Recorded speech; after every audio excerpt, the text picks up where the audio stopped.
Bernardo Klicksberg ha escrito más de 60 obras traducidas a múltiples idiomas. Asesora a numerosos países en responsabilidad social, desarrollo y pobreza. El informe Klicksberg fue nominado al premio Emmy Internacional.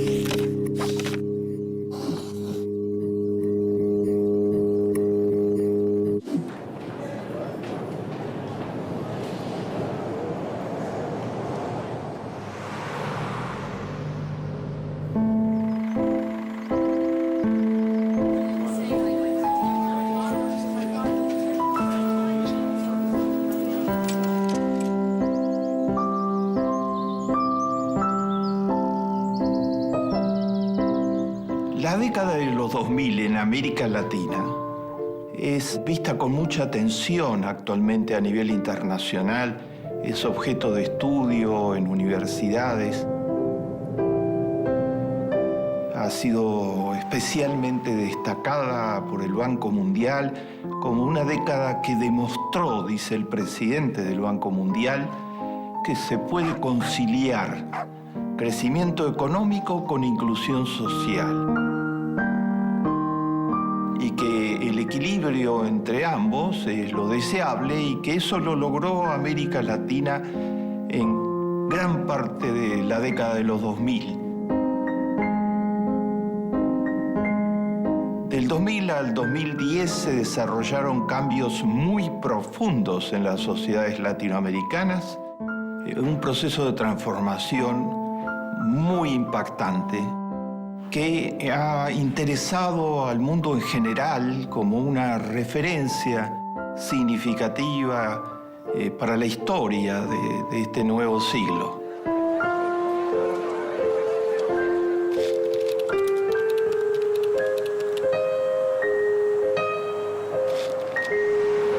El presidente del Banco Mundial, por ejemplo, ha destacado que durante esa década América Latina mostró que es posible crecer con inclusión social, que eso que algunos suponen en el mundo, en economía, que o se crece o se incluye, pero que si se crece y al mismo tiempo se está incluyendo, hay un despilfarro, hay distribucionismo o alguna expresión semejante. América Latina mostró que no es así. El presidente del Banco Mundial dice los países de América Latina crecieron durante esa década a ritmos económicos al mismo tiempo que reducían la pobreza y mejoraban la desigualdad, mostrando que ese tipo de modelo económico es posible.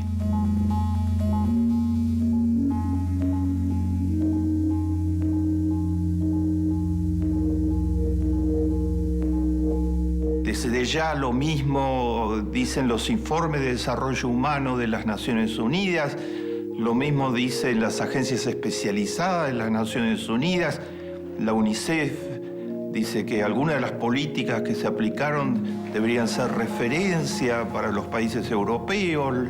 La FAO dice que América Latina es la primera área del mundo que cumplió las metas del milenio en materia de desnutrición, que decían reducir a menos de la mitad del número de desnutridos entre 1990 y el año 2015, las cumplió antes del término, antes del año 2015. Hubo una baja muy importante en los niveles de desnutrición de la región, casi se redujeron considerablemente más que la mitad.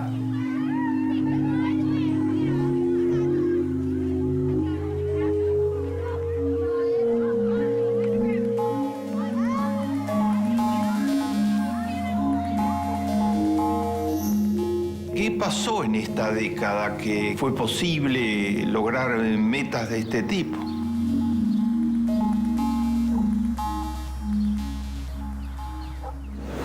Pasó que las políticas que se aplicaron fueron políticas que al mismo tiempo que reactivaron la economía, lo hicieron sobre la base de desarrollar el potencial de la gente en la economía.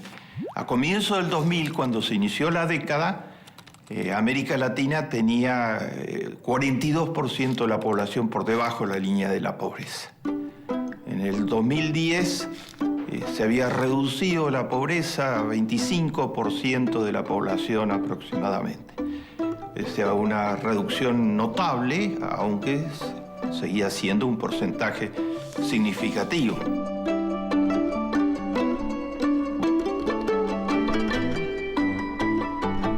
Pero eso significa millones y millones y millones de personas que dejaron de ser pobres.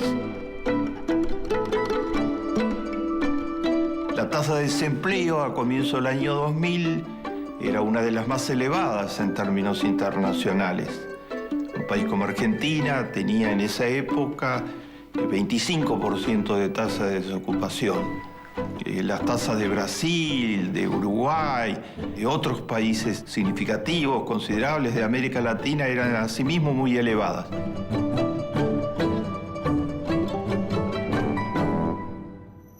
América Latina está entre el 7 y el 8% de desocupación, es más baja. En algunos países es 6% de desocupación.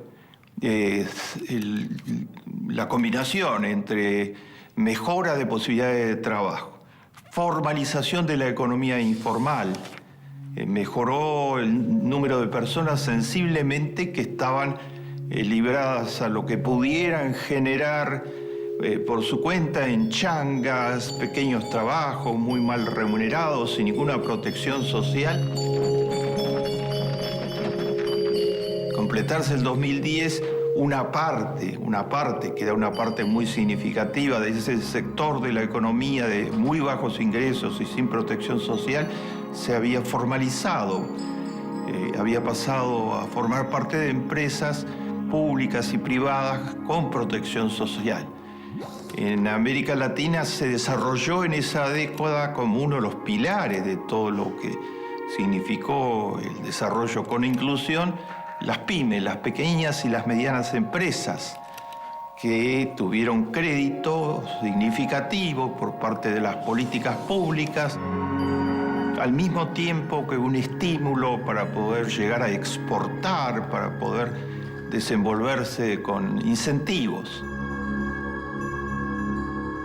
Se desarrollaron de un modo muy importante las cooperativas.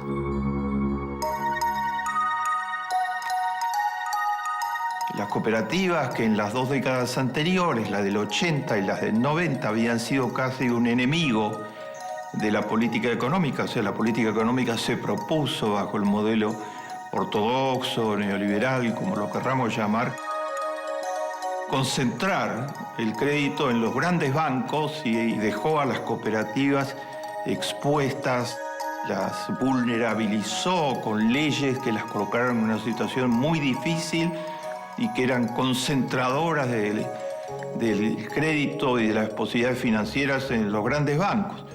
De todas estas transformaciones económicas y sociales, redujeron pobreza y redujeron desigualdad. Brasil, que era el segundo país más desigual del planeta, sigue teniendo una desigualdad importante, pero bajó totalmente sus coeficientes tradicionales de desigualdad.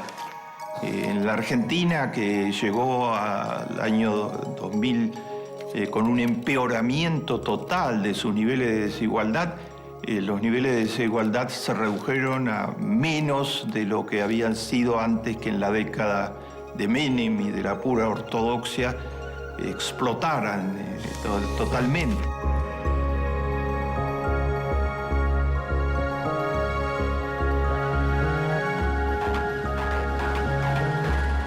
Lo mismo sucedió en el Uruguay.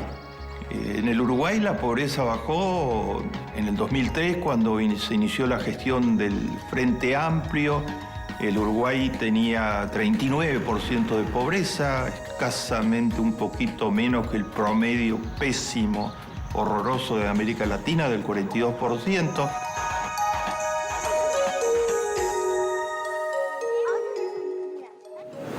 Actualmente el Uruguay tiene una pobreza por debajo de un dígito, o sea, por debajo del 10% y casi ha eliminado totalmente la pobreza extrema. Ecuador, antes de esta década, era un país con más de 60% de pobreza y con una pobreza indígena, que es una parte significativa de la población en el Ecuador, casi universal.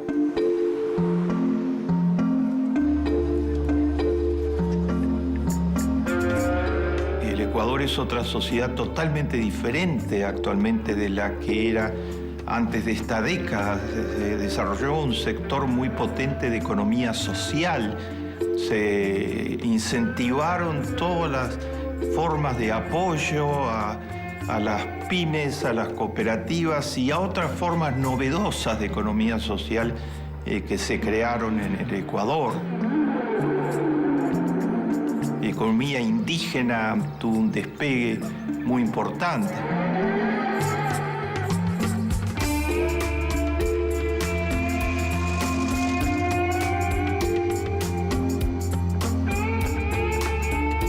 En todos estos países sigue faltando mucho.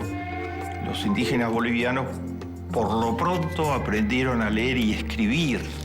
Los índices de analfabetismo en Bolivia eran entre los más altos internacionales. La política educativa absolutamente comunitaria, los unos enseñar a los otros y una gran priorización por parte del Estado del tema educativo cambiaron totalmente la realidad de Bolivia. Hoy su población sabe de qué se trata.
Hay quienes dicen de que lo que pasó en la década del 2000 fue exclusivamente a causa de los vientos de cola. Economistas ortodoxos que dicen América Latina creció a tasas superiores al 5% durante gran parte de la década del 2000. Un país como la Argentina creció al 8%, entre el 7 y el 8% en gran parte de esa década. Hay quienes dicen todo eso fue viento de cola. Subieron las materias primas en los mercados internacionales, se pagó más por las materias primas, hubo demanda china y todo eso fue lo que hizo que pasaran todas estas cosas.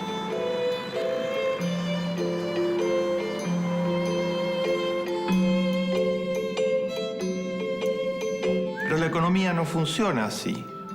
En esta economía para todos, estoy tratando de compartir con ustedes, ojalá que fuera tan sencillo que sube el Producto Bruto porque suben los precios de las materias primas y entonces inmediatamente la gente está alfabetizada, tiene ocupaciones, se formaliza. No funciona así.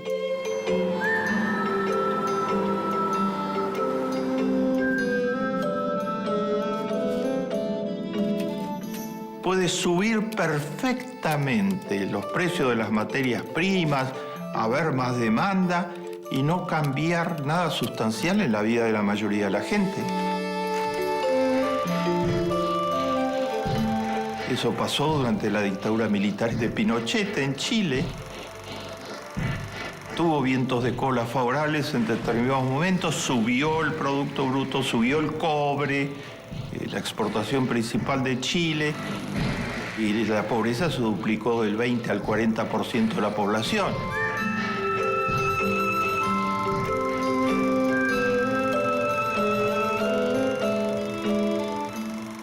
El petróleo, por ejemplo, que Ecuador es uno de los países integrantes de la OPEP, el petróleo aumentó en los mismos precios para Ecuador que para Arabia Saudita, con la diferencia que Arabia Saudita es el primer productor mundial, o sea, se benefició muchísimo más que Ecuador del aumento de los precios. Pero mientras que Ecuador administraba esos recursos durante la presidencia de Rafael Correa con una orientación total a que se volcaran en oportunidades para los pobres y para los indígenas en particular, en Arabia Saudita se seguía bajo el mismo modelo político y económico, que significa una dictadura total y absoluta de unas pocas familias, el rey y los príncipes y sus allegados, que se llevan la inmensa mayoría del ingreso y el atraso de la mayoría de la población.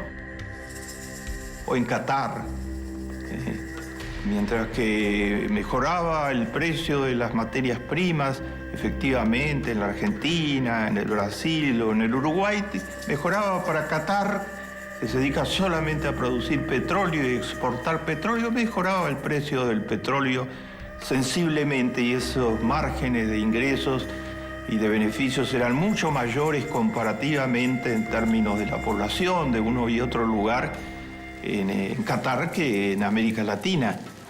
Pero mientras que Bolivia usó el aumento del precio de sus materias primas en alfabetizar, o Uruguay aprovechó que sus materias primas aumentaban para bajar y eliminar virtualmente la pobreza extrema, en Qatar siguió el mismo modelo. Ese modelo se alimenta de mano de obra virtualmente esclava, de inmigrantes que llegan de los países más pobres, de Asia y de África, y que son explotados bajo condiciones inmisericordes.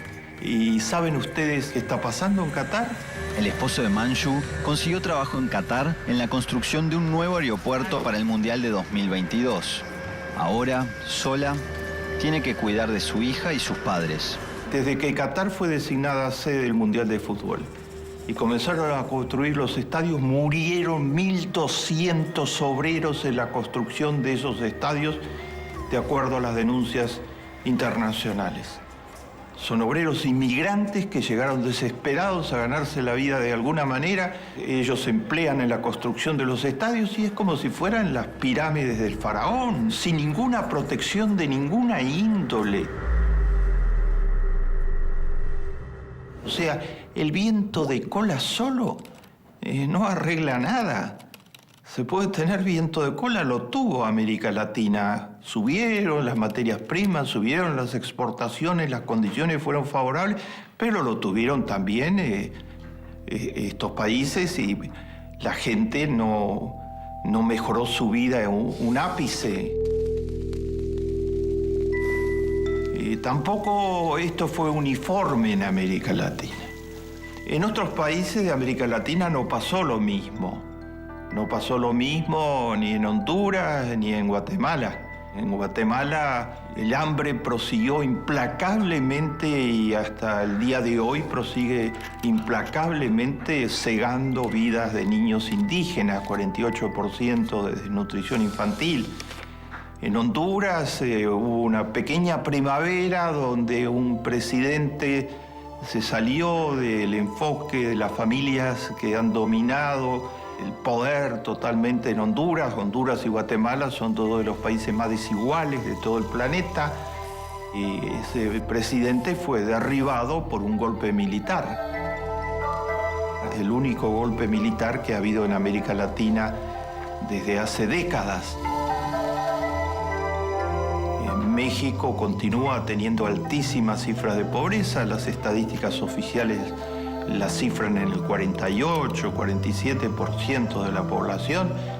de uno de los países más poblados de América Latina, el segundo después de Brasil. México tiene 120 millones de habitantes.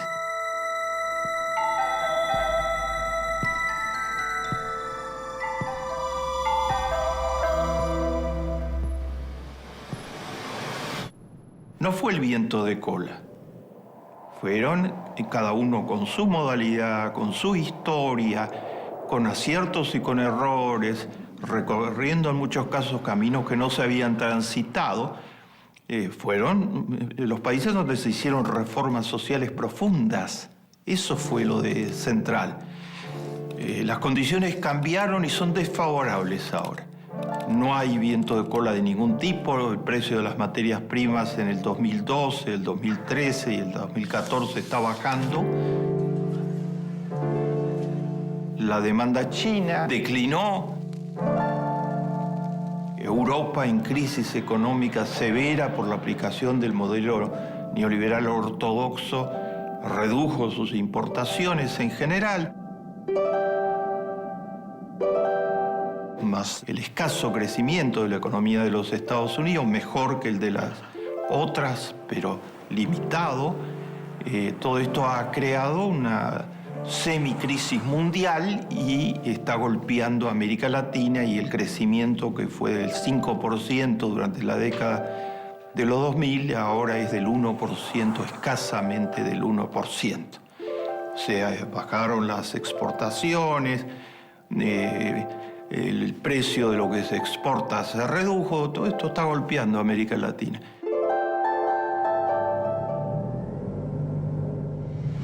Pero nuevamente se podrá ver la diferencia. Mientras que los países de Europa, frente a la retracción económica, en muchos casos se aplicaron modelos, los modelos de austeridad impuestos por los organismos que prestan fondos a esos países.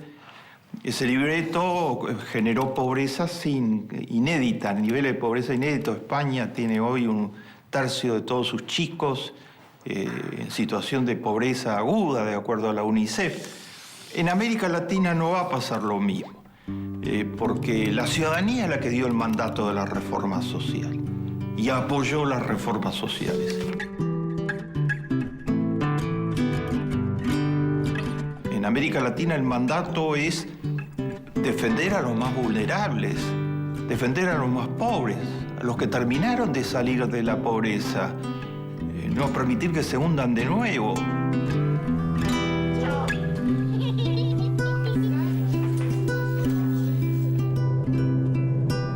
Hay los pobres en América Latina, que son 170 millones actualmente, el 26-27% de la población. Hay la pobreza extrema, que son 74 millones de esos 170 millones, y hay los vulnerables, dice el PNUD.